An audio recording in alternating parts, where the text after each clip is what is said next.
नमस्कार मित्रांनो, तुमचं सगळ्यांचं पुन्हा एकदा माझ्या यूट्यूब चॅनलवर मी मनापासून स्वागत करते। आजच्या व्हिडिओमध्ये आपण इयत्ता 5वीचा आकारिक मूल्यमापन चाचणी परीक्षा क्रमांक 1 म्हणजेच प्रथम घटक चाचणीचा पेपर पाहतोय मित्रांनो। या व्हिडिओमध्ये आपण सगळ्या प्रश्नांची उत्तरं पाहणार आहोत। हा पेपर सरावासाठी आहे मित्रांनो, येणाऱ्या परीक्षेच्या दृष्टीने आपण सराव करून घेत आहोत। बरेच दिवस झाले चॅनलवरती कुठलाही व्हिडिओ आलेला नव्हता मित्रांनो, परंतु यापुढे नियमित व्हिडिओ येतील, त्यामुळे नियमित व्हिडिओ बघत राहा आणि अभ्यास करत राहा। चला तर मग सोडवूया। बघा, पहिला प्रश्न आहे प्रश्न 1।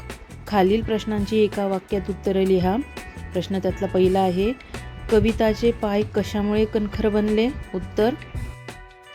प्रश्न पहिला, कविताचे पाय कशामुळे कणखर बनले? उत्तर, कष्टप्रद अनुभवांमुळे कविताचे पाय कणखर बनले।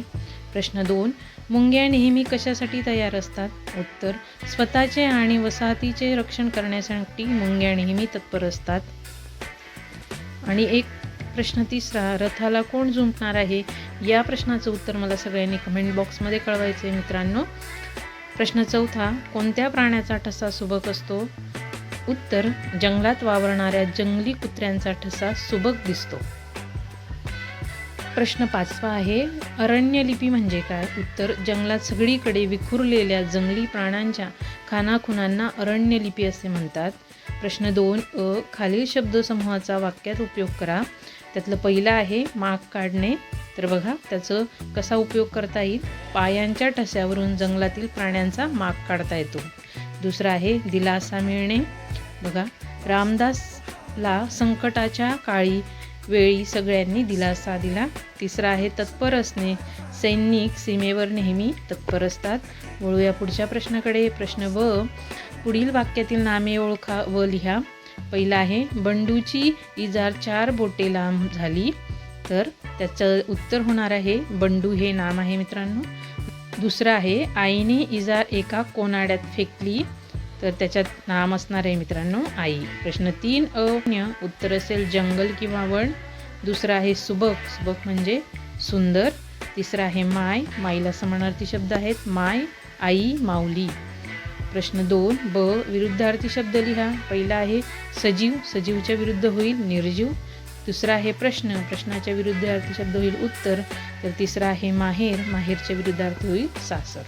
प्रश्न ब आहे आणि शेवटचा प्रश्न आहे मित्रांनो, खालील प्रश्नांची थोडक्यात उत्तरे लिहा। गुण 4 असणार आहेत। तर पहिला प्रश्न आहे, वाघाचे क्षेत्र कशावरून ओळखता येते? तर उत्तर आहे, आपल्या पावलांचा आवाज होऊ नये म्हणून वाघ पालापाचोळ्यातून चालत नाही, तो पाऊल वाटेवरून किंवा नदी नालांच्या पात्रातून वाळूवरून चालतो। अशा पाऊल वाटा किंवा नदी नाल्यातील ओली वाळू तपासावी, त्या मातीत वाघाचे पाऊल ठसे आढळतात, त्यावरून वाघाचे क्षेत्र ओळखता येते। आणि शेवटचा प्रश्न आहे मित्रांनो, कविता राऊतला सावरपाडा एक्सप्रेस का म्हणतात? तर उत्तर आहे, कविता राष्ट्रकुल व आशियाई क्रीडा स्पर्धेतून आंतरराष्ट्रीय धावपटू म्हणून उदयाला आली।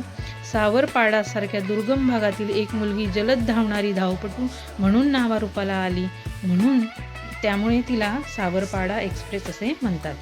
बघा मित्रांनो, हा सराव पेपर आहे। येणाऱ्या प्रथम घटक चाचणीचा आपण सराव करून घेत आहोत। असेच व्हिडिओज मी तुमच्यासाठी घेऊन येत राहील, त्यामुळे चॅनलला लाईक, शेअर आणि सबस्क्राईब केल्याशिवाय जाऊ नका। भेटूया पुन्हाच अशा एका नवीन व्हिडिओमध्ये। व्हिडिओ पाहिल्याबद्दल तुम्हा सगळ्यांचे मनापासून धन्यवाद।